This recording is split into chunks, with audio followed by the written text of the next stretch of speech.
The Frog Who Knew Who to Woo, an audiobook nursery rhyme for grown-up children. There was a clever frog called Jim, whose father used to read to him. Now this is good, it must be so. But Dad's mistake, as all should know, was bringing out that tale of woe, the frog who would a-wooing go. That sorry list of random slaughters, unsuitable for sons or daughters, showed one who, looking for a spouse, decided he would wed a mouse, in preference to a female frog. He might as well have picked a dog, or chosen to have spent his life with Hippopotamus as wife. That story's not a happy one. There was no joy, there was no fun. It will not be repeated here, a dismal tale that brings no cheer. Instead, we'll learn how Jim succeeded, advice for all which should be heeded. Young creatures on their way to sleep sweet pictures in their minds should keep. Let them enjoy a gentle story of peerless beauty and of glory. So clever Jim, although deprived, thought long and hard, and so survived. One day he vowed, "I will be wed, and let it now be firmly said, the mother in my children's house will never ever be a mouse, nor rat, nor hippo, even dog. She can be nothing but a frog." He told his brothers, sisters too, all little tadpoles at the time, so each within a month or two would slowly from the water climb, escaping from a start so soggy, and turn into a happy froggy. As years went by and Jim was older, his thoughts were happier and bolder. "Why not," said he, "seek far and wide to find myself a lovely bride, a female frog of grace and beauty? It is my destiny and duty.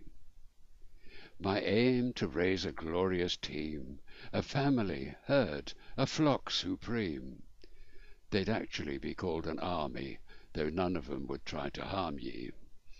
But now, he thought, instead of talking, I'll don my hat and do some walking. And so it was, one sunny day, he sallied forth into the fray, where he could meet some froggy girls, either straight-haired or with curls. But boy or girl, the one to wed, is shown not on, but in their head. However they're decorated, the one to choose for being mated is she whose temperament is gentle, whose attributes are mainly mental. When fair of face is also clever, this one will stand by you forever. So, at his adult age of 3, much younger than for you and me, the pages of the local paper revealed an interesting caper, a fair to mark the start of spring. What prospects could these frolics bring? The beauty competition might reveal a glorious female sight, the chance to choose a lovely bride, instead of seeking far and wide. His welly-wanging could impress, and make her want the same address. Or possibly the strong man's bell would ring for him. That would be well. Sheep-shearing, though, was not a trick at which he was especially slick. But then again, his hurdle-jumping could set their little hearts a-pumping. Gymkhana gave him no intent. He didn't know just what it meant. But donkey-racing, he was sure, was something he could well endure. He read no further. He would go and set the female world aglow. The entrance to the farmer's field a merry sight for Jim revealed. He met the vicar and the mayor, and saw the highlight of the year, the horse and rider who had won the national dressage prize. What fun! Yet further on he did espy the coconuts all in their shy.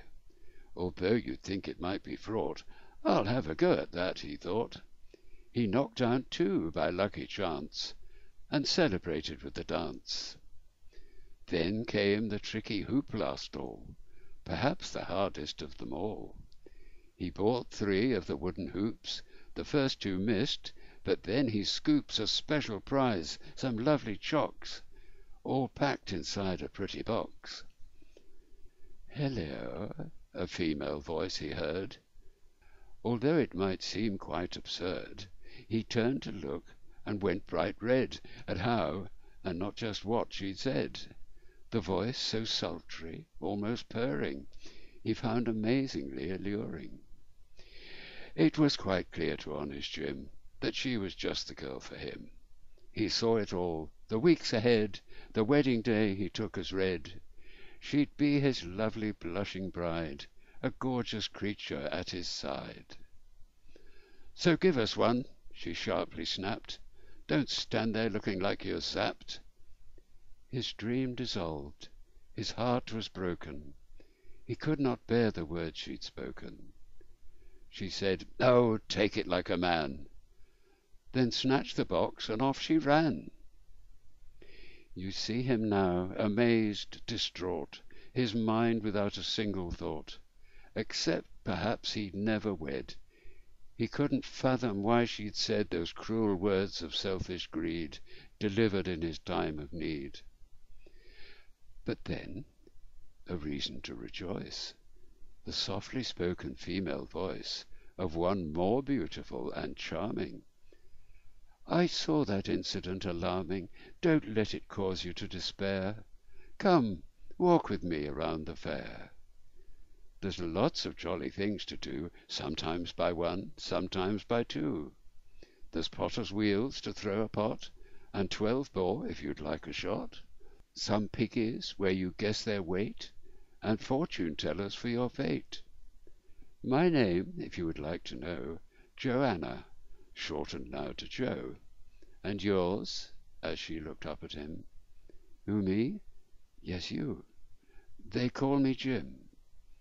He gave a little heartfelt croak, excitement he could barely cloak. They rode upon the roundabout, whose cheerful music made them shout. Their merriment was unexcelled, as round and round they were impelled. Next came the quieter roll-a-penny, where he won one and she won many. Three-legged racing was inspiring, although they found it rather tiring. And so refreshment tent appealed, where froggy bodies could be healed. They dined on treats with fork and knife, deciding on their future life. Like all good stories, this one's moral is one with which we cannot quarrel. Be good and fair and really kind, then happiness you're sure to find. So one thing led unto another, and Jo is now Jim's children's mother.